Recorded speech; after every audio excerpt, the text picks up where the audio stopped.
जो सुरक्षित रहना चाहते हैं वो उनको इस अखाड़े में आने की ज़रूरत ही नहीं है। वो घर पर बैठे आराम करें और रोएं, कुढ़ें। जिनको लगता है कि इसको बदलने में उनकी कोई भूमिका है, उनकी एक जिम्मेदारी है और कुछ करना चाहते हैं, चीज़ों को बेहतर करना चाहते हैं, उनको एक कुछ तो जोखिम उठाना पड़ेगा ना। तो हमको कुछ हो भी ना, कोई कीमत भी ना चुकानी पड़े और दुनिया अच्छी हो जाए, ऐसा तो होता नहीं कभी। तो जो भी बदलना चाहता है, चीज़ों को सुधार करना चाहता है, उसको कीमत चुकानी पड़ती है। और अगर आप उसके लिए तैयार नहीं है तो आपको इधर झांकने की ज़रूरत ही नहीं है। और ये पत्रकार होने का मतलब ये है कि अगर आप पत्रकार हैं और ये बनना चाहते हैं तो कीमत चुकाने के लिए तैयार रहें।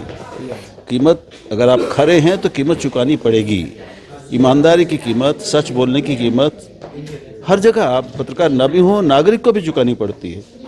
लेकिन उसकी बड़ाई इसी में है कि वो ये कीमत चुकाने के लिए तैयार हो।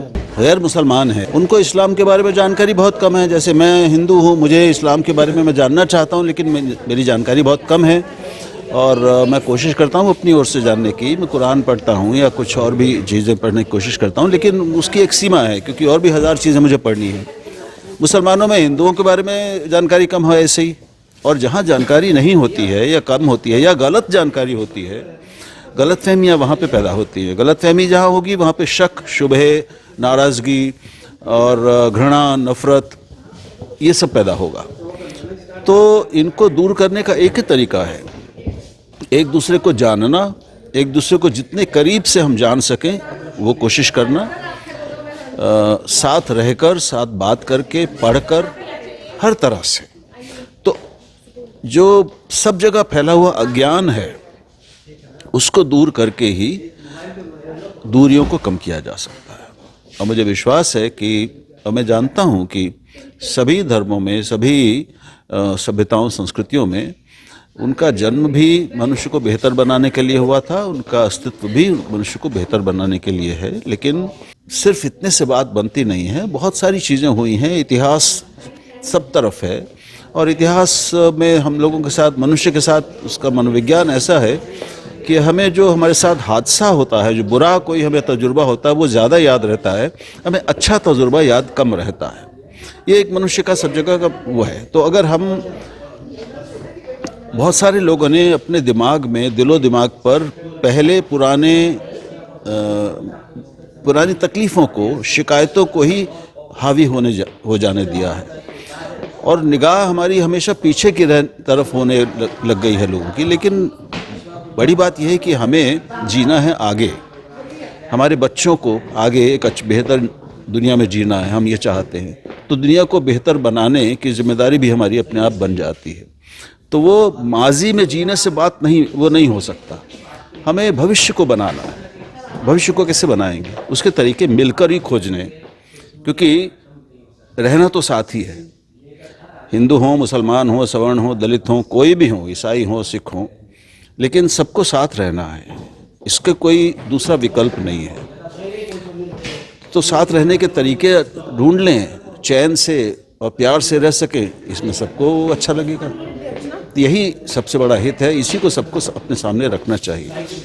दूसरी बात कि राजनीति की प्रकृति ही लोगों को, फिरकों को, वर्गों को बांट कर फ़ायदा उठाने की है, वरना उसके बिना राजनीति हो नहीं सकती। तो इतनी समझदारी हम सब में होनी चाहिए कि हम अपने को बांटने और दूर करने की कोशिशों से वाकिफ़ रहें और किसी गफलत में ना पड़ें और अपने को उससे अलग रखें। इन चीज़ों को समझते रहें और अपनी एक अच्छी बेहतरी के लिए भूमिका निभाते रहें। अखबार को कई सौ खबरों की ज़रूरत होती है, उसमें कई सौ खबरें आपको मिलती हैं और आप अगर एक खबर पढ़ेंगे तो उसके बगल वाली खबर पर भी आपकी निगाह पड़ जाएगी। हो सकता है आप उसको भी पढ़ लें। टीवी में इसकी गुंजाइश ही नहीं है। टीवी में एयर टाइम, जिसको, उसमें समय सीमित होता है। एक बुलेटिन का समय होता है मुश्किल से 15 से 20 मिनट।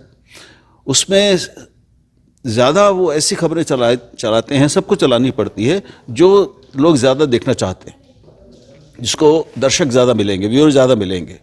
तो उसमें बहुत सी ऐसी खबरें, ऐसी बातें जो ज़्यादा ज़रूरी हैं, ज़्यादा अहम हैं, वो दब जाती हैं, क्योंकि वो उतनी रंगीन, उतनी चुटीली, उतनी लोगों को अपनी ओर खींचने वाली, आकर्षक नहीं होती। अखबार के साथ ये मजबूरी नहीं है। टीवी में हमको, जैसे मैंने कहा कि एक दिन में खबरों के नाम पर, नई खबरों के नाम पर मुश्किल से 25 से 30 नई खबरें मिलेंगी।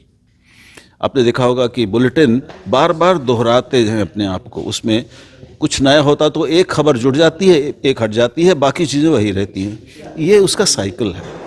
अखबार को, एक अखबार निकालने के लिए, उसको जगह भरने के लिए सैकड़ों खबरों की ज़रूरत पड़ती है, और उसमें एक विचार की सामग्री भी होती है, क्योंकि हर अखबार में एक संपादकीय पन्ना होता है जो विचार का पन्ना होता है। टीवी में इसकी गुंजाइश नहीं है।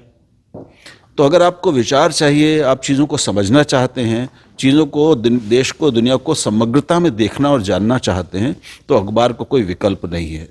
टीवी ज़रूर देखिए, सोशल मीडिया भी देखिए, लेकिन अखबार ज़रूर से पढ़िए। उसके बिना आपके जो हमें सारी जानकारियाँ, ज़रूरी जानकारियाँ नहीं मिल पाएंगी।